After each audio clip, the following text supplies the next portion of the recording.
What up, YouTube Teamers here? Here is my review for the new Netflix series Simply Tied, Ginny and Jordan.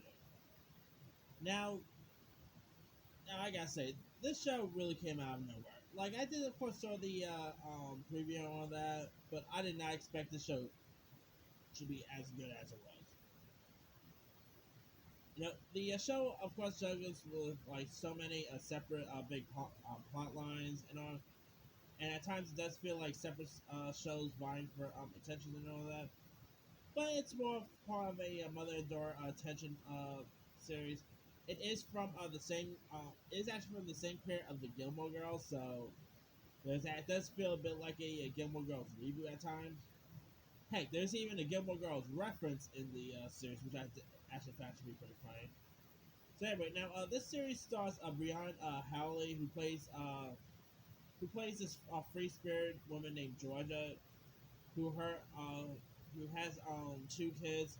One of which is this teenager named Ginny, portrayed by Antonia Gentry, and this quiet elementary school age kid named Austin, portrayed by Diesel La Torrecchia. I'm not kidding. That kid, by the way, literally looks like John Lipnicki. Like when John Lipnicki did Jerry Maguire and all, like with the glasses, he definitely has a bit of a little Lipnicki vibe.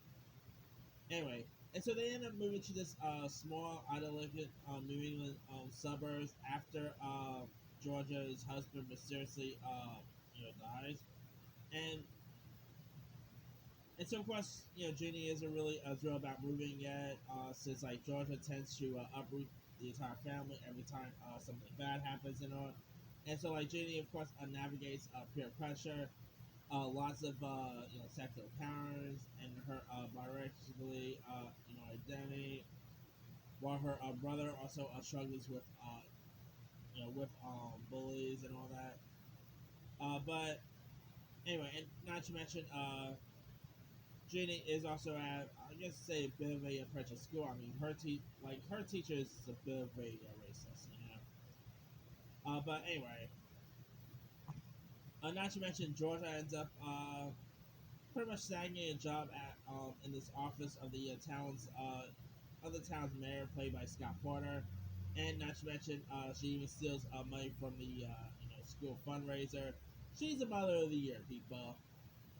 Anyway, now as for Ginny, of course, she is at like a new school. She ends up meeting a new friend named Max, portrayed by Sarah Weisglass.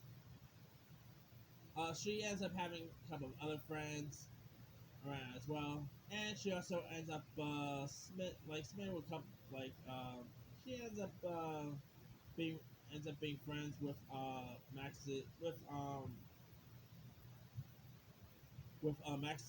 brother named Marcus, portrayed by Felix Millard, who you might know from that Felix was on that CBS sitcom Happy Together.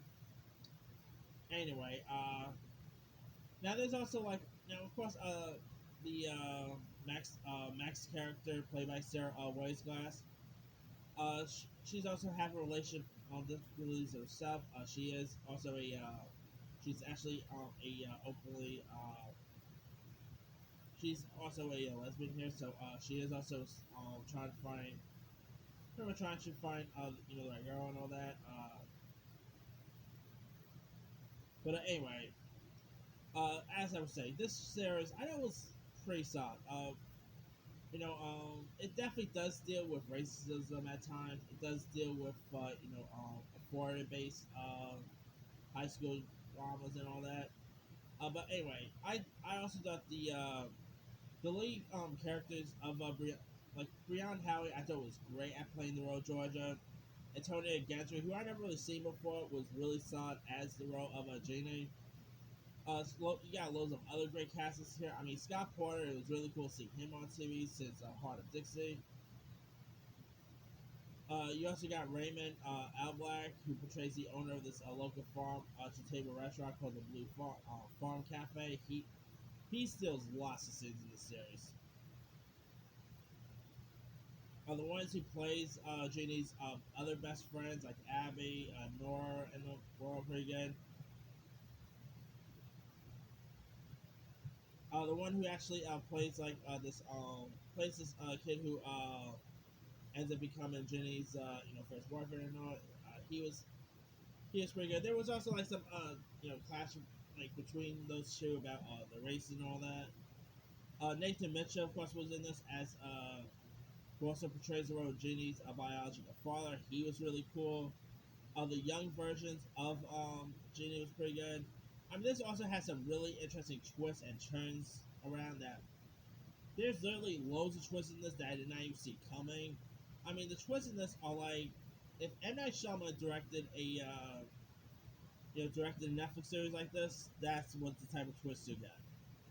But anyway, yeah, this show was much like it was much better than I had any intention to. And the actor in question, by the way, Mason Temple, who portrays Hunter Chen, who is this band member, who's actually this Asian band member who becomes one of Jenny's love interests.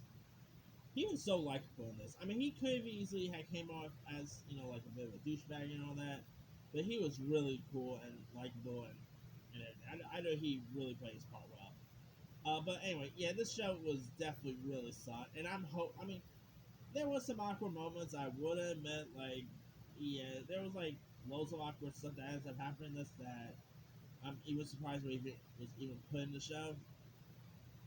But that aside, it was still really solid series, and I'm hoping Netflix renews it for a second season, especially after that cliffhanger.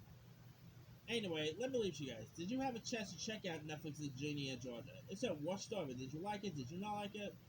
Are you hoping they renew it for season 2? Drop comments below. Don't forget to like, subscribe, hit that bell for more notifications. This is Simon signing off.